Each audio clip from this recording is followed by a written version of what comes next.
उच्छल में 88 करोड़ रुपए के शिक्षा विकास कार्यों का भूमि पूजन। तापी जिले के उच्छल तालुका के वड़पाड़ा नेसू गांव में आदिजाति विभाग के अंतर्गत आदर्श आवासीय स्कूल और सरकारी छात्रावासों के करीब 88 करोड़ रुपए के विकास कार्यों का भूमि पूजन किया गया। इस कार्यक्रम में आदिजाति विकास कैबिनेट मंत्री नरेश भाई पटेल और राज्य मंत्री डॉक्टर जयराम भाई गामित सहित कई गणमान्य लोग उपस्थित रहे। इस अवसर पर मंत्री नरेश भाई पटेल ने कहा कि सरकार आदिवासी क्षेत्रों में शिक्षा और बुनियादी सुविधाओं को मजबूत करने के लिए लगातार काम कर रही है। उन्होंने कहा कि बच्चों के बेहतर भविष्य के लिए सरकार के साथ साथ अभिभावकों की जिम्मेदारी भी महत्वपूर्ण है। कार्यक्रम के दौरान नई आदर्श आवासीय स्कूल, बालक और बालिका छात्रावास, किचन और डाइनिंग हॉल सहित कई विकास कार्यों का भूमि पूजन किया गया। इन परियोजनाओं के पूरा होने से आदिवासी क्षेत्र के विद्यार्थियों को बेहतर शिक्षा और आधुनिक सुविधाओं का लाभ मिलेगा। હવે આપણા બાળકોને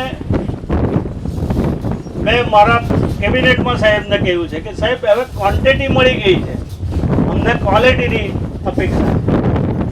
જો અમારું એકદમ ગુણવત્તા સાથે જો અમારું વિદ્યાર્થી ભણી જશે તો આવનારા દિવસોમાં બીજાના હરોળમાં આવતા એને વાર નહીં લાગે।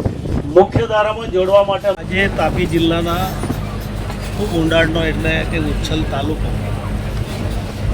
ત્યાં આદર્શ નિવાસી શાળા અને 2 હોસ્ટેલો કુમાર અને કન્યા, આ ત્રણેયનો અમે વિધિવત રીતે ભૂમિપૂજન કર્યું છે।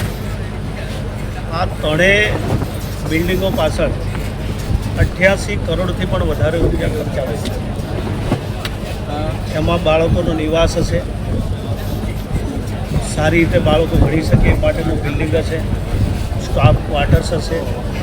આ બધી સુવિધાઓ સાથે આ બિલ્ડિંગો બનવાના છે, નવા મકાનો બનવાના છે, એનું અમે ભૂમિપૂજન કર્યું છે। મને આનંદ છે।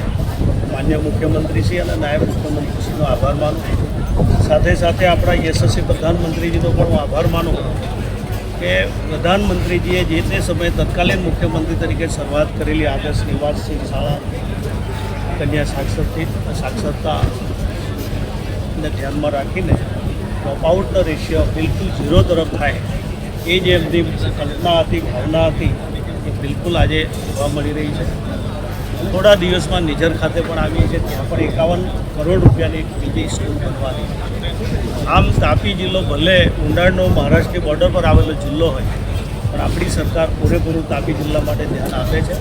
આવનારા દિવસોમાં પ્રભારી મંત્રી તરીકે હજુ પણ અહીંયા જે જરૂરિયાતો હશે, લોકો જે માંગ કરશે એમાં મોટાભાગે કેવી રીતે પૂર્ણ કરી શકીએ, એ પોતપોતામાં અમારી ભાગીદારી કેવી હોઈ શકે એ માટે અમારું પૂરતું ધ્યાન હશે।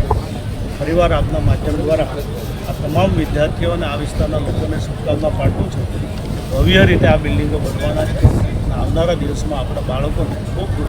GM न्यूज के लिए गणेश गुजर, तापी।